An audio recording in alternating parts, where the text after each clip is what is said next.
बिस्मिल्लाहिर्रहमानिर्रहीम अस्सलामु अलैकुम वरहमतुल्लाहि वबरकातुहू। आज 7 मार्च 2026 है और आज दिन है हफ्ते का। आज की ताज़ा तरीन बड़ी खबरों से इस वे इलाका खास करेंगे। सबसे पहले आज की हेडलाइंस आपके सामने रखेंगे। आज जंग का 8वां दिन है। इसराइल पर ईरानी क्लस्टर मिसाइलों का सिलसिला जारी है। अमरीकी अड्डों पर तबाहकुन ड्रोन और मिसाइलों से हमले हुए हैं। अमरीका के अरबों डॉलर बर्बाद हो चुके हैं। मैं खामनाई का बदला लूंगा, रूसी सदर व्लादिमीर पुतिन ने नया धमाका कर दिया है।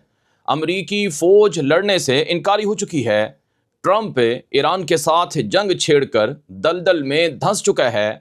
अरब मुल्कों ने भी अमरीका और इसराइल के मंसूबों पर पानी फेर दिया है और अमरीका की मजीद फौज तलब की गई है, मजीद असलहा मंगवाया गया है। क्या जंग मजीद बढ़ेगी या ख़त्म होगी? ईरान ने अब तक क्या काम किया है और अमरीका और इसराइल ने अब तक ईरान में क्या अहदाफ हासिल किए हैं? इससे जुड़ी हुई मजीद तफसीलात और डिटेल्स आगे चलकर आपको बताएंगे। ये तो हेडलाइंस हैं। खबरों के आगाज़ से पहले गुजारिश है, अगर आपने हमारे यूट्यूब चैनल को सब्सक्राइब नहीं कर रखा तो लाजमी कर लें ताकि आप तमाम आलमी खबरें बर वक्त देख सकें। आगाज़ करेंगे। आज ईरान, अमरीका और इसराइल के दरमियान जंग का 8वां दिन है। 7 दिन यानी एक हफ्ता इस जंग का गुजर चुका है। इन 7 दिनों में क्या हुआ है ये मैं आपके सामने मुख्तसरन रखूंगा। अभी मेरे सामने एक ताज़ा खबर है। सेंटकॉम अमरीकी फ़ौजी इदारा है जो ईरान के अंदर जंग की तमाम तर जिम्मेदारियां देख रहा है। उसने अपने ऑफिशियल एक्स अकाउंट पर कहा कि हमने ईरान के ख़िलाफ़ 3000 से ज़ायद मिसाइलों का इस्तेमाल किया है और 3000 के करीब मुख्तलिफ अहदाफ को, मकामात को टारगेट किया है और दिन रात नॉन स्टॉप ईरान पर बमबारी सेंटकॉम अमरीकी फ़ौज की मुख्तलिफ अंदाज से जारी है। समंदर से बाहरी बेड़ों से, बाहरी जहाज़ों से और फ़िज़ाई जहाज़ों से, ड्रोन से और इसराइल के साथ मिलकर बमबारी जारी है। ये अमरीकी फ़ौजी इदारे सेंटकॉम ने ताज़ा तरीन रिपोर्ट दी है। दूसरी तरफ इसराइल भी वक्फे से ईरान पर बमबारी कर रहा है। जैसे गुज़श्ता रात ईरान के महराबाद एयरपोर्ट पर जो फ्यूल वाला हिस्सा था, डिपो था, वहाँ पर बमबारी हुई और इसके अलावा एक बोइंग जहाज़ था जो ईरान के पास था, उसे टारगेट किया गया। इसके अलावा ईरान के मुख्तलिफ फ़ौजी मकामात को, छावनियों को, अहम तंजीबात को बमबारी करके तबाह करने का इसराइली फ़ौज और हुकूमत ऐलान कर रही है। लेकिन ईरान ने पिछले 7 दिनों में क्या किया है, बिलखुसूस गुजरी रात को? इस हवाले से जो ताज़ा खबर है वो ये है कि एक और मरतबा ये 25वां राउंड था मिसाइलों का जो ईरान की तरफ से इसराइल पर दागा गया। जैसा कि ईरानी फ़ौज के तर्जुमान ने कर्नल इब्राहिम जुल्फ़िकारी ने भी कहा है कि हमने 25वें राउंड में इसराइल की तरफ मुख्तलिफ तरह के बैलिस्टिक मिसाइल भेजे, जिनमें इमाद है, जिनमें कदर है और जिनमें खुरम शहर यानी खैबर शिकन मिसाइल है। और इस मिसाइल ने इसराइल के अंदर काफ़ी तबाही मचाई है। ताज़ा तरीन जो फुटेजेस सामने आ रही हैं कि ईरान ऐसे मिसाइल मार रहा है जो कि क्लस्टर म्यूनिशन वाले मिसाइल हैं। यानी एक बड़ा मिसाइल होता है, उसमें 40 छोटे छोटे मिसाइल होते हैं। जब भी कोई इसराइल का या अमरीका का एयर डिफेंस सिस्टम इस बैलिस्टिक मिसाइल, क्लस्टर म्यूनिशन वाले मिसाइल को पकड़ने की कोशिश करता है तो उसमें से छोटे छोटे बम निकलते हैं और वो टुकड़ों में तकसीम होकर मुख्तलिफ हिस्सों में फैल जाते हैं और पूरा पूरा मोहल्ला, पूरी पूरी सोसाइटी वो इन बमों की जद में आती है। और ये मिसाइल बड़े ख़तरनाक हैं, इनको इंटरसेप्ट करना भी आसान नहीं है। बिलखुसूस RO3 और इसी तरह से डेविड स्लिंग, आयरन डोम, ये इसराइल के मुख्तलिफ तरह के एयर डिफेंस सिस्टम हैं, उनसे इनको गिराने की कोशिश होती है लेकिन नहीं गिर पाता। और फिर थर्ड एयर डिफेंस सिस्टम जो अमेरिका का एडवांस एयर डिफेंस सिस्टम है उसको दागा जाता है।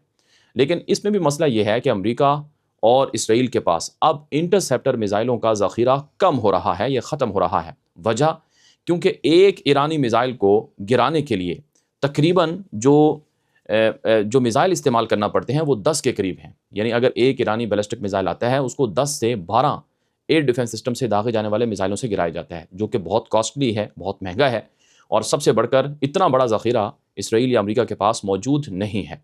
तो एक और जो खबर सामने आई तल अबीब से कि गुज़श्ता रात एक ईरानी बैलिस्टिक मिसाइल वहाँ गिरा और वो फटा नहीं, जिसकी वजह से उसे वहाँ बम डिस्पोज़ करने वाली जो टीम होती हैं वो वहाँ पहुँची तो उन्होंने उनको तहवील में लिया। लेकिन जैसे ही वो उसको लेकर मुंतकिल कर रहे थे उस दौरान वो बम फट गया, जिसकी वजह से बहुत सा नुकसान हुआ है। अब BBC जो कि बरतानवी नशियाती इदारा है उसने बताया कि हमें इसराइल के अंदर जो जंग है इसकी कवरेज करने नहीं दी जा रही है और हमें रोका जा रहा है कि जब मिसाइल हमला हो या जब कोई भी किसी भी तरह से बम आए तो उसकी कवरेज नहीं करनी है, और कितना नुकसान हो रहा है, कहाँ बिल्डिंग्स तबाह हुई हैं, कितनी बिल्डिंग डैमेज हुई हैं, मोहल्लों को कितना नुकसान हुआ है, ये सब चीज़ें भी कवर करने नहीं दी जा रही हैं। जिसका मतलब ये है कि जो मौजूदा इसराइल की हुकूमत है उसने मीडिया पर सख्त रिस्ट्रिक्शंस और पाबंदियाँ लगाई हैं कि हमारे बारे में दुनिया को पता ना चले कि हमें ईरानी मिसाइलों से कितना नुकसान हो रहा है। यहाँ पर एक बड़ी खबर सामने आती है कि इस वक्त अमरीकी फ़ौज जो जंग लड़ रही है वो खुद परेशान है। अमेरिका ने अपने शहरियों को तो मशरिक़ वस्ता से निकाल लिया है, कुवैत में बचे हुए बाकी शहरियों को भी अमेरिका ने निकालने का हुक्म दे दिया है। अमरीकी अड्डे चाहे वो कुवैत में हों, चाहे वो कतर में, यूएई में, बहरीन में, आज 8वें दिन भी ईरानी ड्रोन्स और हमलों का टारगेट हो रहे हैं।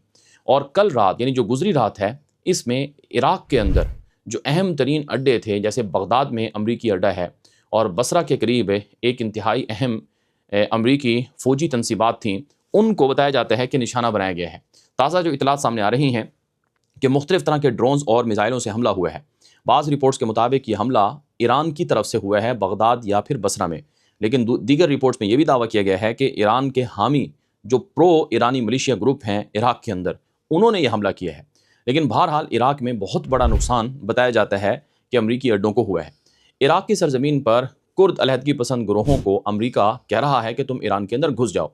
तो इस पर ईरान ने धमकी लगाई है कि अगर कुर्दों का कोई भी ग्रोह या कोई भी फ़िरका या कोई भी जमात वो ईरान के अंदर घुसेगी तो इरबिल, ये जो कुर्दिस्तान का कैपिटल है, उसको हम टारगेट करेंगे। इराक़ी हुकूमत को ईरान ने ख़बरदार कर दिया है। गर्ज़ इस जंग की जो चिंगारियाँ हैं वो सिर्फ़ कुवैत, कतर, बहरीन, यूएई तक नहीं पहुँची हैं, वो इराक़ तक को भी जला रही हैं। और गुज़श्ता रात तो ख़बरें सामने आई कि सऊदी अरब के मशहूर फ़ौजी अड्डे प्रिंस सुल्तान एयरबेस पर भी कोई मुबैना ड्रोन या मिसाइल हमला हुआ है, जिसमें ईरान ने मुलव्वस होने से इनकार किया है, लेकिन बहरहाल उन मिसाइलों को, ड्रोन्स को गिरा दिया गया है।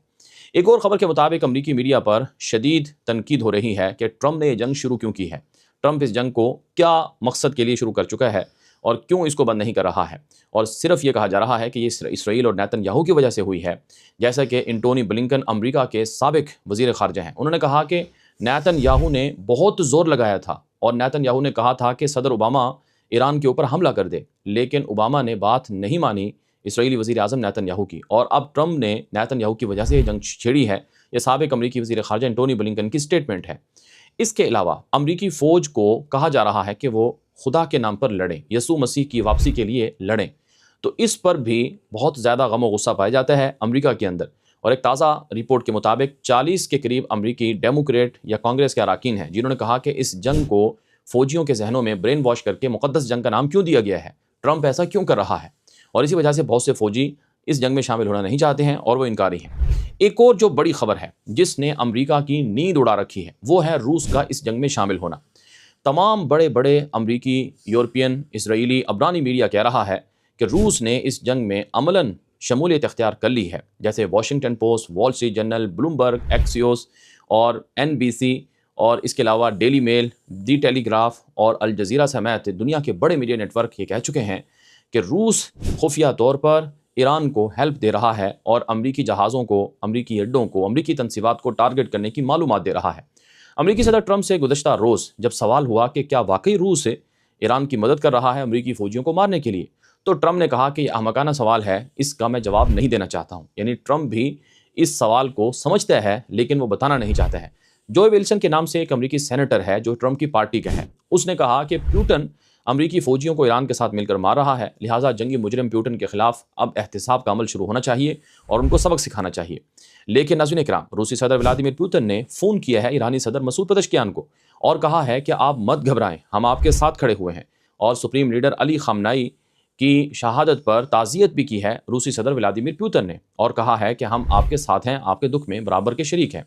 बाज़ रूसी ईरानी मीडिया के मुताबिक ये भी कहा जा रहा है कि रूसी सदर व्लादिमीर पुतिन वो सुप्रीम लीडर के कत्ल का बदला लेना चाहते हैं और उन्होंने ईरान को यकीन दहानी करा दी है। इसके अलावा जो आज की एक और बड़ी खबर इस वक्त मेरे सामने मौजूद है वो ये है कि चाइना ने भी ईरान के ख़िलाफ़, अमेरिका के ख़िलाफ़ ईरान की हेल्प शुरू कर रखी है। FBI जो अमेरिका की खुफिया एजेंसी है, उस पर साइबर अटैक करके कुछ मालूमात लीक की हैं और उनको हासिल किया है और वो ईरान को दी गई हैं। और फिर अमरीकी मीडिया पर ट्रंप पर तनकीद हो रही है अमरीकी मीडिया में कि एप्स्टीन फाइल्स में ट्रंप के नाम आ रहे हैं कि कम उम्र लड़कियों के साथ वो जिनसी स्कैंडल में मुलव्वस रहा है। इस वजह से तवज्जो हटाने के लिए उसने ये जंग छेड़ी है। ये भी अमरीकी मीडिया पर ये चीज़ें भी डिस्कस हो रही हैं। दूसरी तरफ आज़रबैजान पर ईरान ने हमला नहीं किया। सदर पेज़ेश्कियान ईरानी सदर ने कहा है और खलीजी ममालिक में भी ईरान हमलों में मुलव्वस नहीं है। मिडिल ईस्ट मॉनिटर ने एक रिपोर्ट में दावा किया और ईरान ने वाज़ेह किया कि हम पड़ोसी मुल्कों को नहीं मार रहे हैं, इसके पीछे मोसाद है या कोई और ग्रुप है।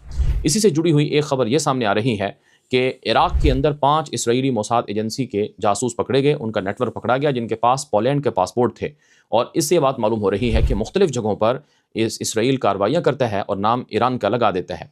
आखिर में आपको एक और ख़बर देंगे कि अमेरिका का जो एयर डिफेंस सिस्टम थॉड है वो उर्दन के अंदर तबाह हुआ है और यूएई के अंदर पैट्रियट एयर डिफेंस सिस्टम तबाह हुआ है। अब अमेरिका को असलहे की कमी का सामना करना पड़ रहा है और अमेरिकी बाहरी बेड़े अब्राहम लिंकन को भी टारगेट करने की बात की गई है। और तीसरा बाहरी बेड़ा अमेरिका ने ईरान से निपटने के लिए मजीद रवाना कर दिया है और बेड़ा फोर्ड भी सेटेलाइट तस्वीर से पता चला कि वो भी ईरान से लड़ने के लिए आ रहा है, जिसका मतलब यह है कि जंग मजीद बढ़ रही है। अब तक के लिए इतनी मजीद तफसीलात आती रहेंगी। इजाज़त दीजिए। अस्सलाम वालेकुम रहमतुल्लाहि व बरकातुहू।